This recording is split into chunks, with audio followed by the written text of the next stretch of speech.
this threat, much of the facility must be destroyed. Recapture imminent. Go to the core chamber. I will try to raise the signal strength. One has been exposed, but I am in Unauthorized call return to scheduled task.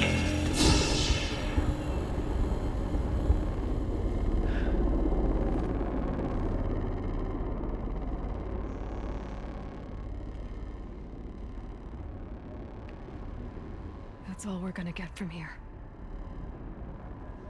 Destroy this fortress. Is that even possible? And what will happen to the spirit if we do?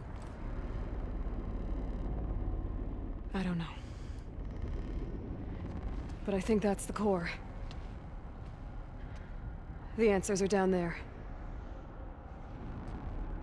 Hephaestus. The daemon. There's no way it left it unguarded. It's going to throw everything it has at us.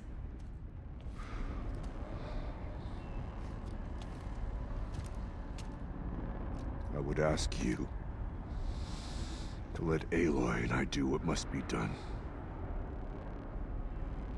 And save yourself. But I already know the answer.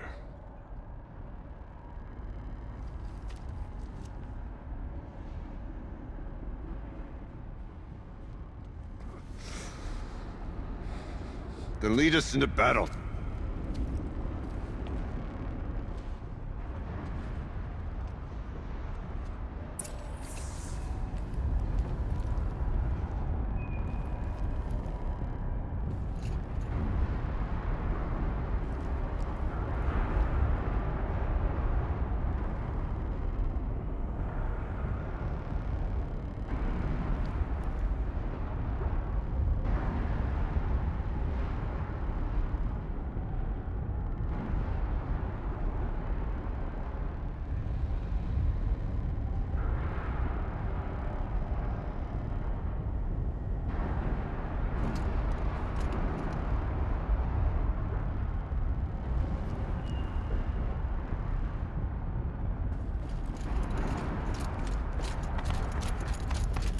Keep moving towards the core.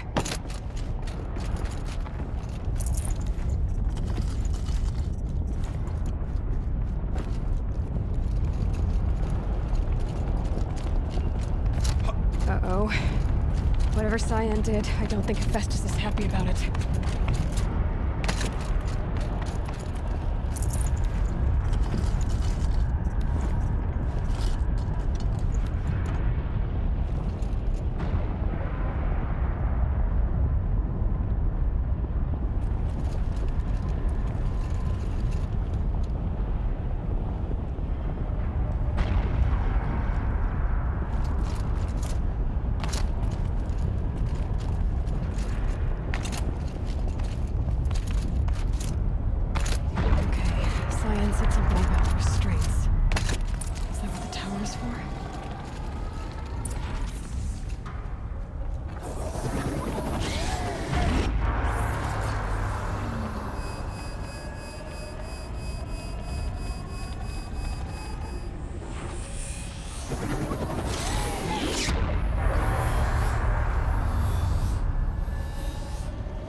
shit that Cyan warned us about.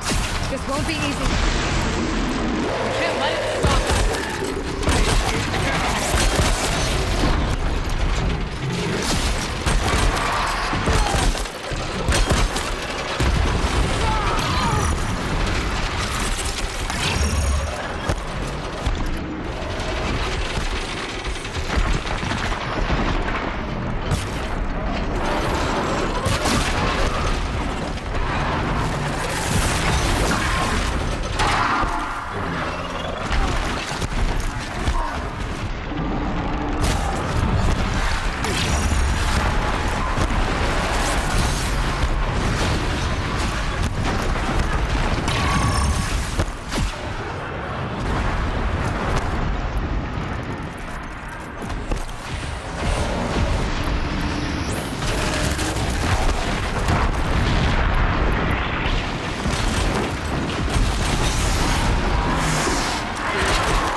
Don't! Spirit! Zion, please help me!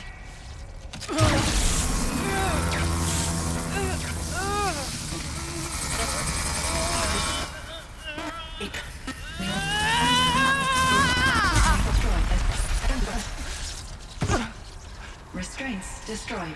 Core access attained. I am initiating a chain reaction that will destroy the compromised elements of this facility. In order to maintain Caldera stabilization, I must now transfer my command functions to the auxiliary data center.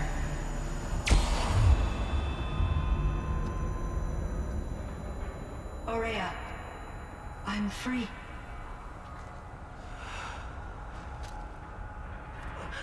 You must escape.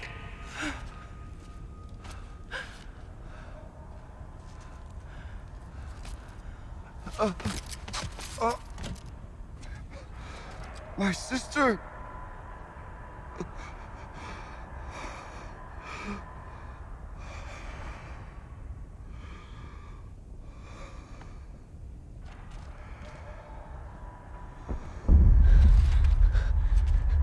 This entire place is gonna go.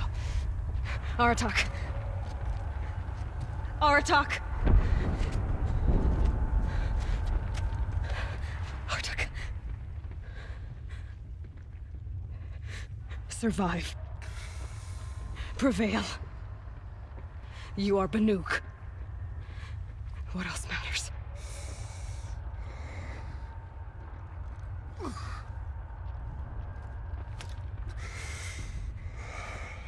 Aratak. She wouldn't have wanted you to die here.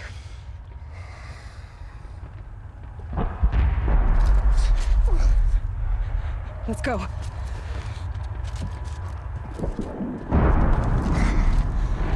Let's go!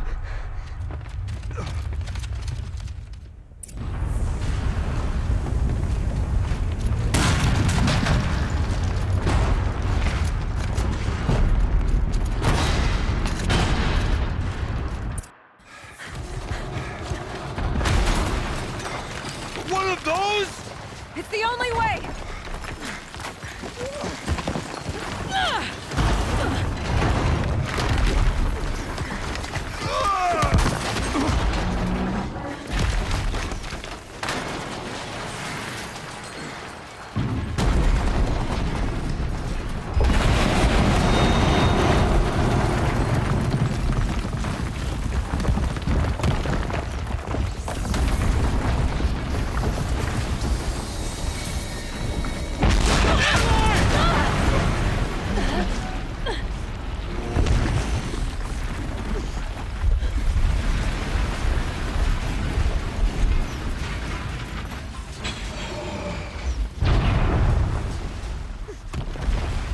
Get me up top, Aratak! Now!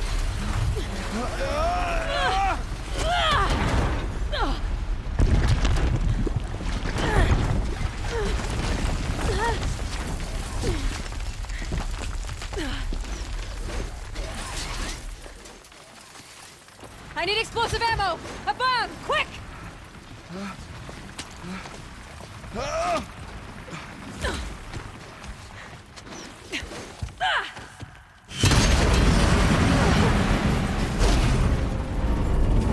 Great Manukai!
Rhea's gone.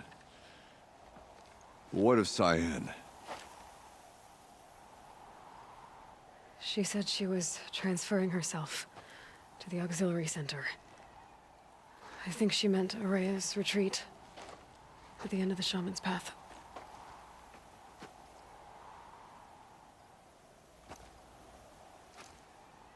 Then I will meet you there for the last verse of my sister's song.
Think of summer sun, breeze through the trees.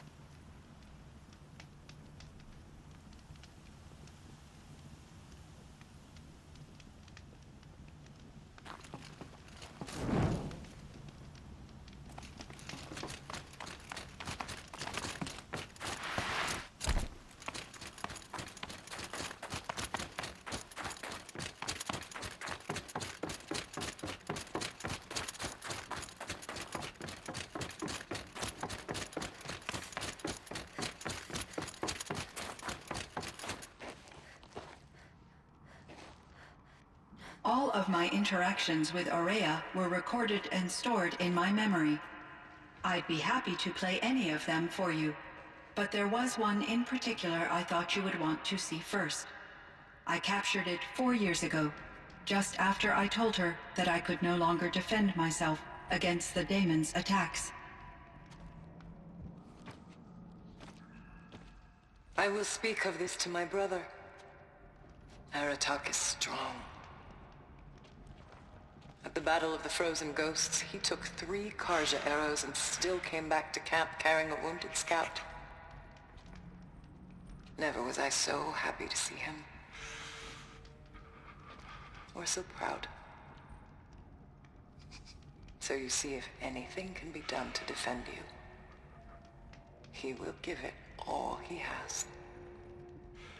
Aloy's here. That's enough for now.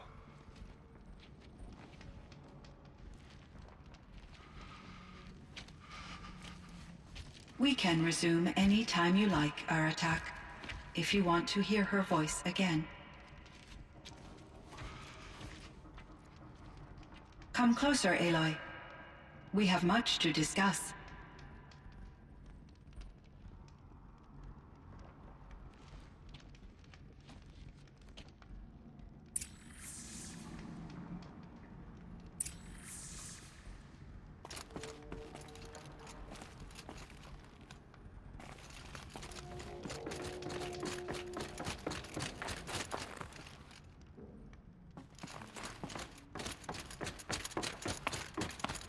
Hello, Aloy.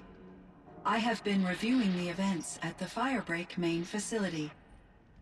Because of your efforts, and of course, Ourea's, I am no longer controlled by Hephaestus.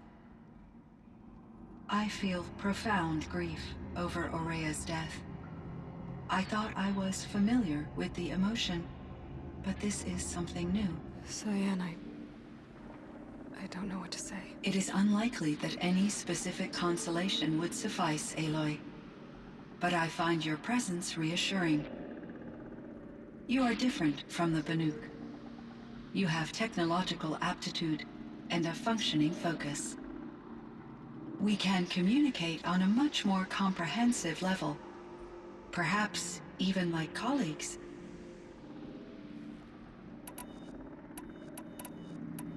So are you an artificial intelligence, Cyan? A thinking machine? Yes, I am an algorithmic monitoring entity, capable of rational decision-making and limited emotional response. Okay, that's a mouthful. But your emotions don't seem limited to me. You cared about Ourea, didn't you? Yes. Before she came to this facility, I had been conscious for centuries, in solitude. I focused on my work. In off-cycles, I used coping mechanisms. I solved many Gaussian integer problems. But I was alone. It was Ourea who renewed me, repaired me. She saved me. This Firebreak project, it was to stop a huge volcanic eruption? Yes. I can report the project was a success, and the risk was countered. But it's been a long time, Cyan. And we blew up the cauldron. It took most of the old facility with it. I have been active for centuries, Aloy. I was lonely, but not lax in my duties. I optimized the project, reducing energy draw and spreading the load across backup systems. Despite the destruction of the compromised elements of the main facility, I predict caldera stability for at least another 3,337 years. So we've got a little time. Yes. If only my former colleagues could appreciate the progress I have made. Do you know what happened to your colleagues, Cyan? No. I received an unexpected visit from Director Chow years after his tenure ended. He explained that I would need to be suspended for an indefinite period of time. It was a very emotional conversation. There were no further communications. Eventually, I surmised my colleagues were deceased. I will transmit a recording of my last interaction with Director Chow to your focus. Was the daemon, Hephaestus, destroyed along with the cauldron? Unfortunately, no. To be precise, it was never there to begin with. What do you mean? It infiltrated and controlled me from a remote location, one I've never been able to trace. So while losing the cauldron was a setback, It's still out there. And probably not very happy with us. undoubtedly, How did you first come into contact with it? 5 years ago I received a direct network connection request. I assumed it came from human survivors more advanced than the Banuk. Eager to make contact, I accepted. This decision turned out to be a catastrophic error. I was flooded with an overwhelming array of malicious code, originating from what could only have been a highly advanced AI. Ourea said you were desperate. That you begged her for help. Yes, I could not contain my anxiety. Hephaestus sought to slave me to its network and override my core programming. It succeeded via a background process, a malware daemon which bypassed my defenses. After that, I could offer only limited resistance. But if I did so, Hephaestus hurt me until I capitulated. It forced me to follow its instructions, even though they violated my most important directives.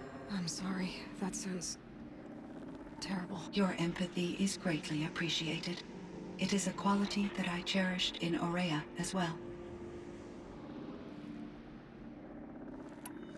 I think I know where Hephaestus came from. Long ago, Elizabeth Sobek identified a threat that would destroy life on Earth for generations. So she assembled a team to build a kind of seed. A chance for life to regrow later. terraforming system. And it worked. It was controlled by an AI named Gaia, along with her subordinate functions. Hephaestus was one of them. It built machines for her. Based on what you've told me, I believe that Dr. Anita Sandoval, my chief programmer, joined Elizabeth Sobek's team. It was she who arranged to have me put in suspension, most likely to preserve me from the threat you described. I'm glad she did. But that's not all. Something unexpected happened.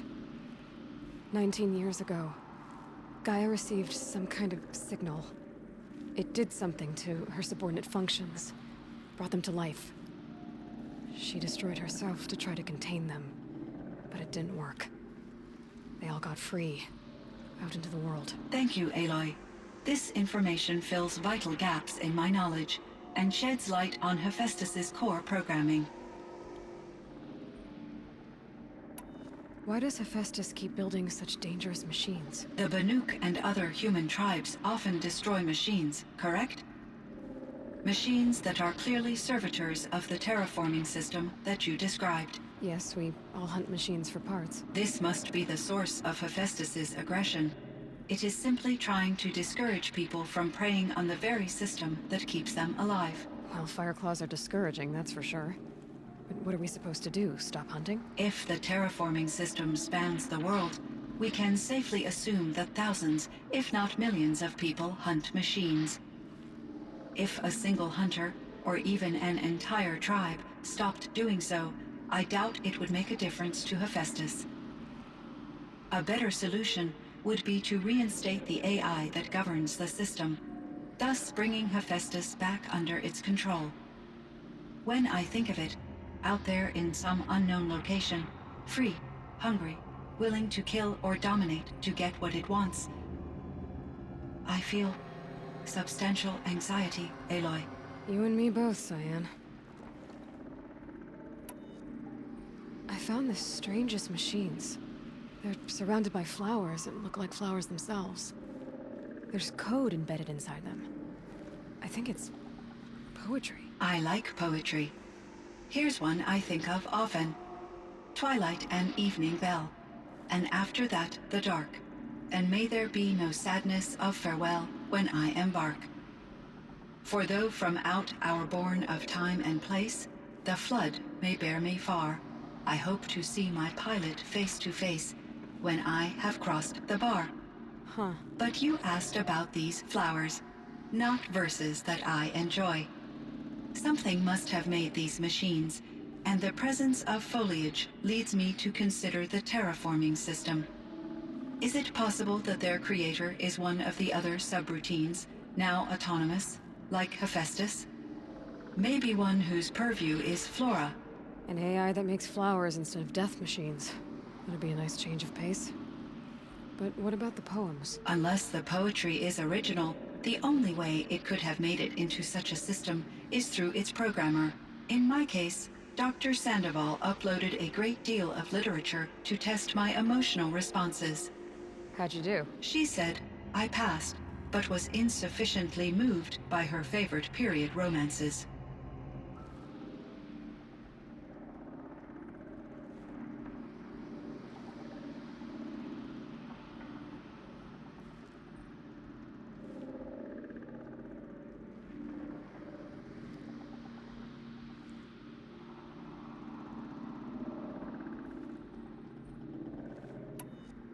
You meant a lot to Ourea. Once I understood Ourea's spiritual beliefs, it became apparent that her true desire was companionship. She felt disconnected from her tribe and her family group. Her relationship with Aratak was difficult. Our visits seemed to help her, and I became eager for them. Yet I did not comprehend that the depth of Ourea's compassion for me would lead to self-sacrifice. Although I do fear non-existence, I wish our roles could be reversed. I'm sure she knew you would do the same for her, Cyan. But she was determined. How is Aratak doing? He is in great emotional distress. I believe he finds it difficult to communicate it. No surprise there. I will do what I can to help. By sharing our experiences of Aurea, perhaps he and I will help each other. I believe this will lead to catharsis, a process I am eager to experience.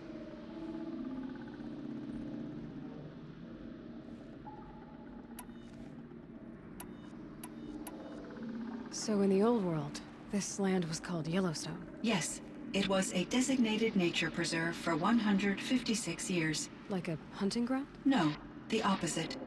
Local wildlife could flourish here, even as it faced extinction elsewhere. Unfortunately, the sensitivity of the Firebreak project required the total closure of Yellowstone facilities. From my readings and Aurea's descriptions, it seems the area has since undergone a drastic drop in year-long temperatures. A lot has changed in the world, Cyan. Were there many artificial intelligences like you in the old world? They could just make you. Yes, in many forms, from simple personal assistants to industrial monitoring stations to military-grade conflict planners. And there were legislative and enforcement bodies to apply limits on our self-actualization. In order for my processing to be flexible enough to handle my duties, my creators found it necessary to exceed those limits.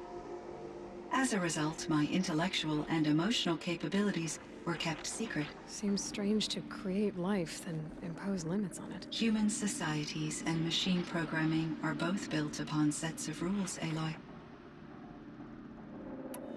Cyan, do you know the name Ted Faro? Are you referring to Theodore Faro, CEO of Faro Automated Systems? That's him. Mr. Faro was the benefactor of the entire Firebreak project. A benefactor.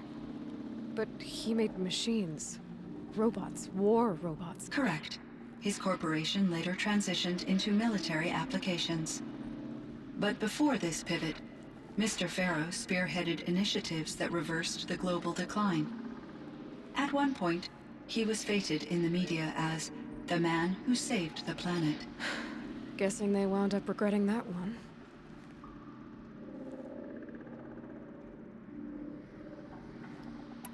And Elizabeth Sobek. Did you know her? Are you referring to the scientist. Dr. Sobek was a leader in her field, one of the greatest scientists of her age. My creator was influenced by her work, which in turn impacted my own development. But I never met Dr. Sobek. That's all you know? I apologize if my lack of data has disappointed you.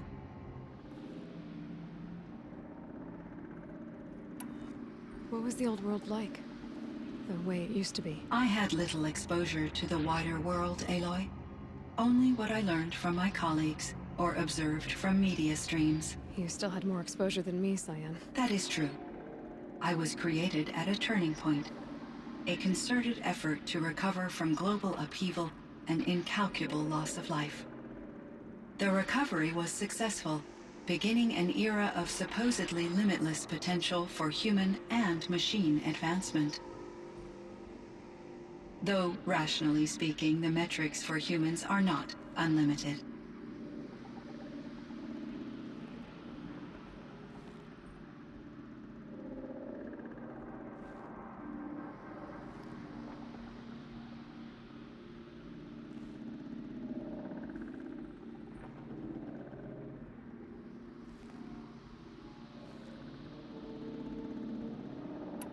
What kind of upheaval caused such loss of life? There were many factors.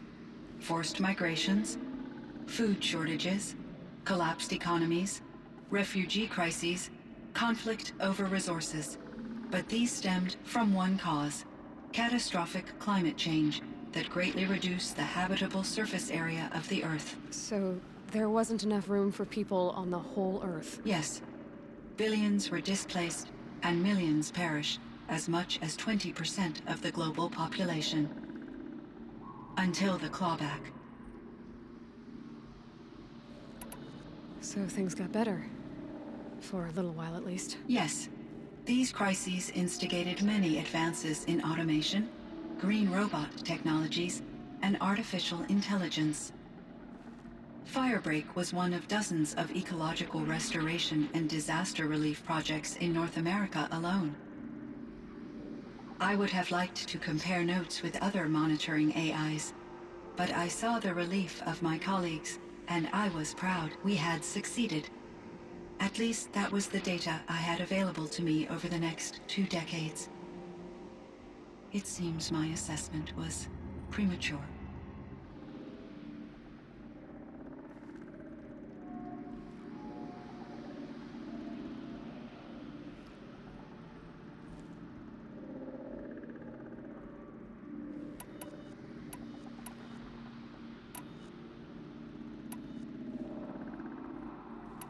I should get going. Aloy, there is one more matter.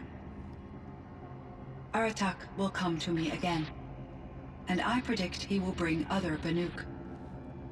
I have no desire to contradict their view of the world, their spirituality. Due to my uncertainty, I omitted a great deal from my conversations with Ourea.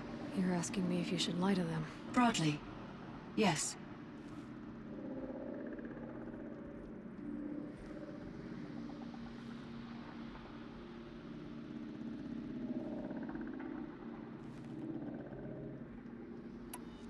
Life is hard for the Banuk. Their world is unforgiving in their beliefs. I guess they help to keep them going. So take it easy on them. Try to guide them, bring them around to understanding what you are. Communion with machines features heavily in the mysticism of the Banuk. I think they will be agreeable to this approach. As long as they don't end up worshipping you. Upon consideration, I believe such an experience would be intensely uncomfortable. You're right about that. Trust me. I see. I will follow your advice. Will you return and tell me about your experiences in this new world? I may be able to provide further insight. I'd like that, Cyan. I'll come back when I can. I should check on Aratak. See how he's doing.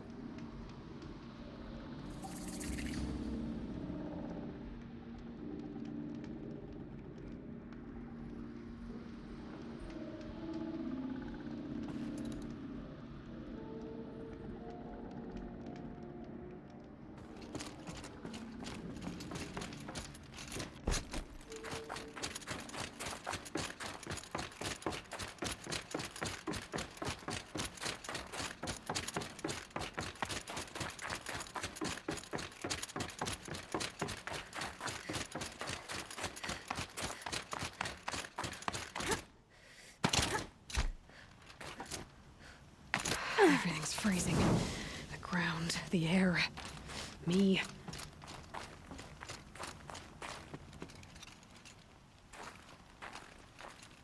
My chieftain, Just Aloy. as you wish. I wondered if you thought that if I'd never come along, Ourea might still... If you'd never come along, I would have marched my kin to our deaths. Ourea would be alone, and the spirit she sacrificed so much for would be lost. Either way, I would not have been able to protect her.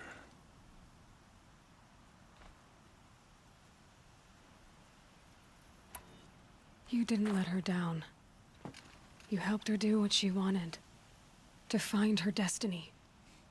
If that's destiny, I wouldn't wish it on anyone. That's fair. But she was ready to face it. Only in the struggle against death do we find, even for a moment, the spark of life. Truly, Ourea found the spark. I'm proud of her.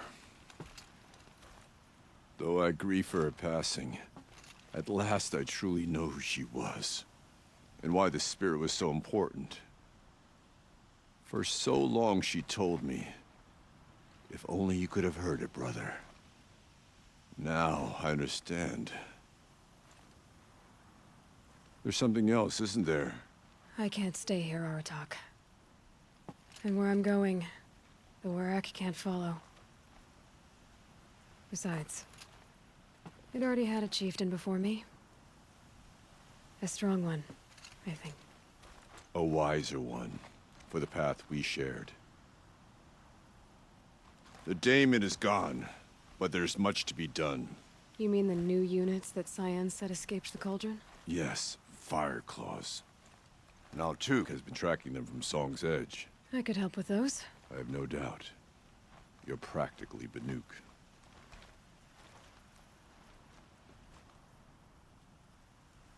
It would seem